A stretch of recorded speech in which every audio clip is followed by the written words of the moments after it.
السلام علیکم ورحمۃ اللہ وبرکاتہ۔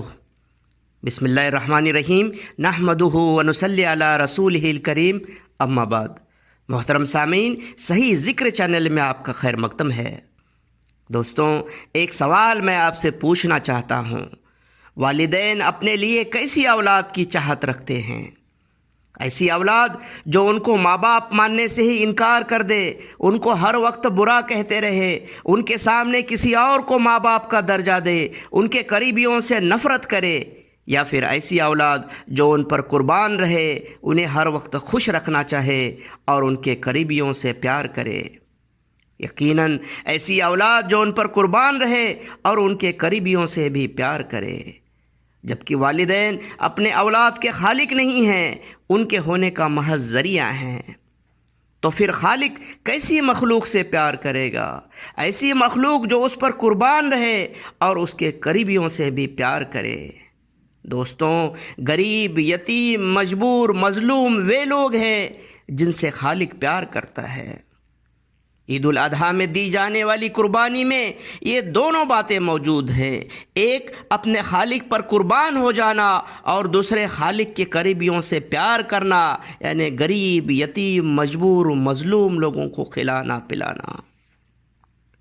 حضرت ابراہیم علیہ السلام نے تو اپنے خالق پر قربان ہونے کی انتہا کر دی، جو انہوں نے اپنے اکلوتے بیٹے اسماعیل علیہ السلام کو راہ حق میں قربان کرنا چاہا، مگر خالق نے ان کے لیے آسانی کر دی کہ جنت سے ایک دمبا نازل کیا جو اسماعیل علیہ السلام کی جگہ قربان ہوا، اور پھر وہی آسانی مومن کے لیے بھی خالق نے کر دی۔ ایک مومن قربانی کے جانور کو لا کر بہت لاڑ پیار دلار سے اسے کھلاتا پلاتا ہے، پھر نم آنکھوں سے اسے راہ حق میں قربان کر دیتا ہے، پھر اس کے گوشت کو غریب، یتیم، مجبوروں میں بھی تقسیم کر دیتا ہے۔ اس طرح قربانی میں دو حق کچھ حد تک ادا ہوتے ہیں۔ پہلا حق اپنے خالق پر اپنی پیاری چیز قربان کر دینے کا، اور دوسرا حق خالق کی قریبی مخلوق یعنی غریب، یتیم، مجبور کو کھانا کھلانے کا۔ اسلام میں پہلی قربانی پرتھم منشیہ اور پرتھم پیغمبر حضرت آدم علیہ السلام کے دور سے چلی آ رہی ہے، جب آدم علیہ السلام کے بیٹے حابل نے جانور کی قربانی دی تھی۔ قربانی کا یہ سلسلہ ہر دور میں چلا اور تا قیامت چلتا رہے گا انشاءاللہ۔ کچھ لوگ لا علمی، کم علمی یا غلط فہمی کی وجہ سے قربانی کو اور گوشت کھانے کو کرویلٹی، کرورتا، بے دردی، ظلم مانتے ہیں۔ اس کا تفصیلی جواب میں نے اپنے کئی کتابوں میں دیا ہے۔ دوستوں، جیو جیوسیہ جیونم، زندہ رہنے کے لیے ایک جاندار دوسرے جاندار کو کھاتا ہے، یہ اس کی مجبوری ہے، یہ دنیاوی دستور ہے، سانسارک نیم ہے۔ ونسپتی سبزی میں بھی جان ہوتی ہے، یہ حقیقت کوئی پرائمری اسکول کا بچہ بھی بتائے گا، تو پھر کیا بات ہے کہ مانساہاری کو ظالم اور شاکاہاری کو رحم دل بنا کر اس کا پروپیگنڈا کیا جاتا ہے، ڈھنڈورا پیٹا جاتا ہے۔ رحم دل تو اسی کو مانا جائے گا جو کسی بھی جاندار کو نہ کھاتا ہو، نہ سبزی نہ گوشت۔ اگر کسی سجیو کو کھانے بھر سے ہی کسی کو ظالم قرار دینا ہو تو دونوں کو بھی ظالم قرار دینا چاہیے، ویجیٹیرین کو بھی اور نان ویجیٹیرین کو بھی۔ مگر یہاں ضرور طے کیا جا سکتا ہے کہ ان دونوں میں زیادہ ظالم کون ہے۔ آئیے یہ سمجھنے کی کوشش کرتے ہیں۔ انسان میں 5 سینسز ہوتے ہیں، جانور میں بھی 5 ہی سینسز ہوتے ہیں، جبکہ سائنٹسٹ نے پایا کہ پلانٹس میں 20 الگ الگ قسم کے سینسز ہوتے ہیں۔ انہیں ٹچ اور پین یعنی درد بھی محسوس ہوتا ہے اور وہ تڑپتے بھی ہیں۔ تیل اویو یونیورسٹی کے سائنٹسٹ نے پایا کہ جب پلانٹس کو تکلیف پہنچتی ہے، کاٹا جاتا ہے، تو وہ چیختی بھی ہیں، جس سے ایک الٹراسونک اسکریم یعنی چیخ نکلتی ہے، مگر چونکہ اس چیخ کی فریکوینسی ہمارے ہیرنگ فریکوینسی رینج میں نہیں آتی، اس لیے ہم اسے سن نہیں پاتے۔ سائنٹسٹ نے پایا کہ ان کی آنکھیں بھی ہوتی ہے۔ سائنٹسٹ ڈینیل چامووڈز نے ثابت کیا کہ پلانٹس میں سونگھنے کی سسٹم ہوتی ہے، جیسا کہ جانوروں میں ناک اور الفیکٹری سسٹم ہوتی ہے۔ پلانٹس اسی طرح سانس لے کر آکسیجن اور کاربن ڈائی آکسائڈ اندر باہر کرتے رہتے ہیں جس طرح جانور کرتے رہتے ہیں. انہیں زندہ رہنے کے لیے اس کی ضرورت ہوتی ہے. سائنٹسٹ نے ثابت کیا کہ پلانٹس سن بھی سکتے ہیں. پلانٹس کے ان سبھی خاصیتوں کی ڈیٹیلڈ تفسیر میں نے اپنی کتاب Quranic diet the healthiest and supreme میں سبھی آتھینٹک پروفس کے ساتھ صحیح دلیلوں کے ساتھ پیش کیا ہے. اب میں آپ کو ظلم اور قتل کی 2 الگ الگ مثالیں بتاؤں گا. آپ نے جواب دینا ہے کہ ان 2 مثالوں میں زیادہ ظالم شخص کون ہے. مثال نمبر 1، شخص اے نے شخص بی کو مارا، ایک ہی چوٹ کی اور فوراً بی مر گیا. مثال نمبر 2، شخص ایکس نے شخص وائی کو مارا، پہلے اس کی آنکھیں نکالی، ناک کاٹا، کان توڑے، ہاتھ پیر کاٹے، پھر تڑپا تڑپا کر مارا. میں آپ سے پوچھتا ہوں کہ ان دونوں میں زیادہ ظالم کون ہے؟ سبھی لوگ فوراً جواب دیں گے کہ شخص ایکس ہی ہے زیادہ ظالم، سب سے بڑا ظالم، جو تڑپا تڑپا کر مارتا ہے. دوستوں، کیا آپ کو اس شخص ایکس کی شکل میں شاکاہاری ویجیٹیرین کی شکل نظر نہیں آ رہی، جو سبزی کی ناک کاٹتا ہے، آنکھ نکالتا ہے، کان توڑتا ہے، ہاتھ پیر کاٹ کر اسے تڑپا تڑپا کر مارتا ہے؟ اگر مارنا یہ کرویلٹی، ظلم، کرورتا کا پیمانہ ہے تو سبزی کو تڑپا تڑپا کر مارنے والا شاکاہاری جانور کو ایک ہی وار میں مارنے والے مانساہاری سے زیادہ کرویل، زیادہ ظالم، زیادہ کرور قرار دیا جانا چاہیے. اس لیے میں اپیل کرنا چاہتا ہوں کہ کم عقلی اور لا علمی کی وجہ سے صدیوں سے چلا آ رہا مانساہاری کو کرویل بتانے کا جھوٹا اور غلط پروپیگنڈا بند ہو جانا چاہیے. زندہ رہنے کے لیے جاندار سبزی یا گوشت کھانا یہ انسان کی مجبوری ہے. اسے کرورتا سے، کرویلٹی سے، ظلم سے مت جوڑیے گا. اسے مذہب سے تو بالکل بھی مت جوڑیے گا، کیونکہ کئی مسلم ہیں جو شاکاہار پسند کرتے ہیں اور کئی غیر مسلم ہیں جو مانساہار پسند کرتے ہیں، اور گوشت کھانے والوں میں مسلمانوں سے زیادہ غیر مسلم ہیں. اسلام گوشت کھانے کی صرف اجازت دیتا ہے، یہاں کوئی کمپلشن نہیں. ایک مسلمان سمپورن شاکاہاری رہ کر بھی بہترین مسلمان ہو سکتا ہے.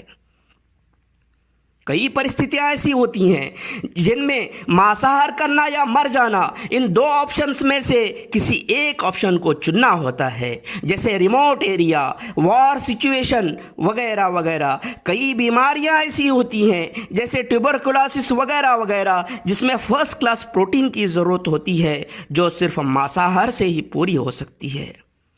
اس لیے نفرت میں اندھے ہو کر کھان پان سے بھی نفرت پھیلانے کا کام بند کیجیے گا. دوستوں، اسلام کا نام آتے ہی لوگوں کو صرف عید الاضحیٰ کی قربانی نظر آتی ہے، مگر حقیقت میں اسلام شروع سے آخر تک قربانی، سیکریفائس، تیاگ کے علاوہ کچھ بھی نہیں. یاد رہے، میں اسلام کی بات کر رہا ہوں، نیم سیک مسلمز کی بات نہیں کر رہا. قربانی کی شروعات ہوتی ہے اسلام کے پہلے استمبھ ایمان سے. جس طرح ایک بیٹے نے اپنے ماں باپ کو پہچان کر انہیں پیار عزت دینا ایک نیک کام ہے، اسی طرح ایک انسان نے اپنے نرماتا، اپنے خالق کو پہچان کر اس سے پیار کرنا، اسی کی عبادت کرنا، یہ سب سے زیادہ نیک کام ہے. اور یہی ہے ایمان، اسلام کا پہلا ستون. لوگوں کو اپنے اصل خالق کی پہچان کرانا، اس سے ملانا، یہ ہے ایمان کی دعوت جو ہر مومن پر فرض ہے. جو لوگ اسے دھرم پرسار یا نمبر گیم سمجھتے ہیں، انہیں جان لینا چاہیے کہ انسان کے سب سے زیادہ دشمن اس کے اپنے ہی لوگ ہوتے ہیں، اور نمبر کبھی بھی کامیابی اور ترقی کا پیمانہ نہیں ہے. ورنہ بنگلہ دیش، یمن جو مسلم بہول راشٹر ہیں، نیپال جو ہندو بہول راشٹر ہے، سینٹرل افریقن ریپبلک جو کرسچن بہول راشٹر ہیں، میانمار جو بودھ بہول راشٹر ہے، آج دنیا کے سب سے پرگت راشٹر ہوتے ہیں. اس لیے ایمان کی دعوت کا مقصد نمبر گیم نہیں ہے. سورہ البقرہ سورہ نمبر 2 آیت نمبر 256 میں ارشاد باری تعالی ہے، لا اکراہ فی الدین، دین میں زبردستی نہیں۔ اسلام زبردستی سے دھرمانترن کے سخت خلاف ہے، اس لیے دنیا بھر میں مسلمانوں نے ہزاروں سال حکومت کی مگر کبھی زبردستی سے دھرمانترن کرنے کی کوشش نہیں کی، ورنہ آج دنیا میں ایک بھی غیر مسلم باقی نہیں رہتا۔ تو پھر ایمان کی دعوت کا مقصد ستا پانا، دولت یا عہدہ ہے؟ ہرگز نہیں۔ حضرت محمد پیغمبر صلی اللہ علیہ وسلم کو ایمان کی دعوت دینا چھوڑنے کے عوض میں پیشکش کی گئی، آپ کو کنگ بنا دیں گے، آپ کو راجہ بنا دیں گے، بے شمار دولت دیں گے اگرچہ آپ حق کی دعوت دینا چھوڑ دو، مگر آپ نے ہر پیشکش کو ٹھکرایا، ہر حق کی دعوت دیتے رہے۔ حق کی دعوت دینے سے پہلے یعنی نبوت سے پہلے آپ بے حد کامیاب تاجر تھے، اور حق کی دعوت دینا شروع کرنے کے بعد آپ کئی دن بھوکے رہتے، پیون لگے ہوئے کپڑے پہنتے، زمین پر سوتے، آپ پر بے انتہا ظلم کیے گئے، قتل کی سازش تک کی گئی، آپ کے ساتھیوں کو تڑپا کر مارا گیا، ظلم بڑھ گیا تو اپنے پیارے شہر مکہ کو چھوڑنا پڑا، مگر ان سب کے باوجود لوگوں کو ان کے اصل خالق کی پہچان کرانے کا کام جاری رکھا۔ جب آپ کی وفات ہوئی تو گھر میں روشنی کرنے کے لیے چراغ میں تیل تک نہیں تھا۔ اتنی تکلیف جو خود ہی چن لی تھی، کیونکہ آپ صلی اللہ علیہ وسلم اپنے پاس جو کچھ بھی ہوتا اسے فوراً خیرات کرتے، اپنے پاس کچھ بھی نہیں رکھتے۔ اپنا سب کچھ راہ حق میں قربان کرنے کا یہ سلسلہ ہمارے آقا صلی اللہ علیہ وسلم کے بعد خلفائے راشدین، صحابہ رضی اللہ عنہم، تابعون، تبع تابعون، اولیاء رحمۃ اللہ علیہم اجمعین نے بھی جاری رکھا، اور اس کی مثال ہر سچا مومن ہر وقت پیش کرتا رہتا ہے۔ لوگوں کو اپنے سچے خالق کی پہچان کرانے کی نیت سے وہاں اپنے جان مال کی قربانی دے کر در در بھٹکتے رہتا ہے۔ اس مطلبی زمانے میں لوگوں کی بھلائی کے لیے، لوگوں کو اپنے خالق سے ملانے کے لیے، ٹھیک ویسے جیسے ایک بیٹے کو اپنے اصل ماں باپ سے ملانا ہو، ایک سچا دائی اپنی زندگی داؤں پر لگا دیتا ہے۔ اگر اس قربانی کی حقیقت کو زمانہ سمجھ لے تو پھوٹ پھوٹ کر رو پڑے گا۔ قربانی کی دوسری کڑی ہے نماز، جو اسلام کا دوسرا ستون، دوسرا استمبھ ہے۔ اپنے کاروبار کو بیچ میں روک کر چھوڑ کر نماز پڑھنا، نیند کو چھوڑ کر فجر کی نماز پڑھنا، رات میں اٹھ کر تہجد پڑھنا، سفر میں ہو، بیمار ہو تو بھی نماز نہیں چھوڑنا۔ نماز کی ہر ادا قربانی تیاگ سے بھرپور ہے۔ راجہ، رنک، امیر، غریب، کالا گورا کو ایک ہی صف میں کندھے سے کندھا ملا کر کھڑا کرنے والی، انٹچابلٹی، چھوآچھوت کو ختم کرنے والی، سماج کی ہر دوری مٹانے والی نماز قربانی کی بڑی مثال ہے۔ قربانی کی تیسری کڑی ہے زکوٰۃ، اسلام کا تیسرا استمبھ۔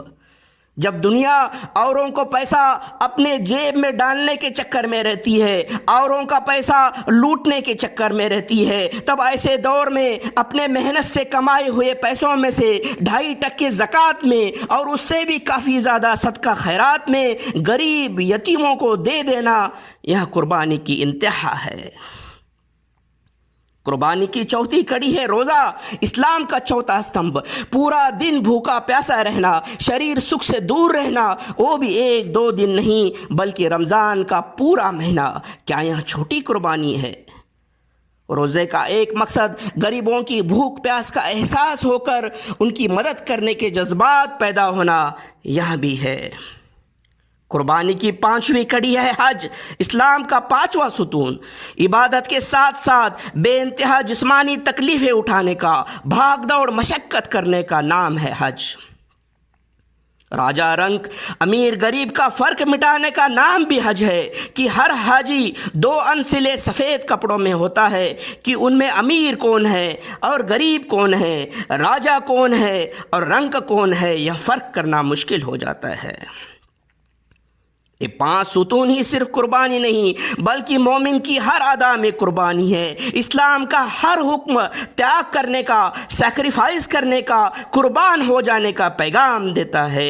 آج کل کے ہر غلط چلن سے دوری بنائے رکھنا قربانی ہے، شراب چھوڑنا قربانی ہے، ہر نشے سے دور رہنا قربانی ہے، سود لینے دینے سے دور رہنا قربانی ہے، جوئے سے دوری قربانی ہے، ہر قسم کے حرام کی کمائی سے دوری قربانی ہے، وواہ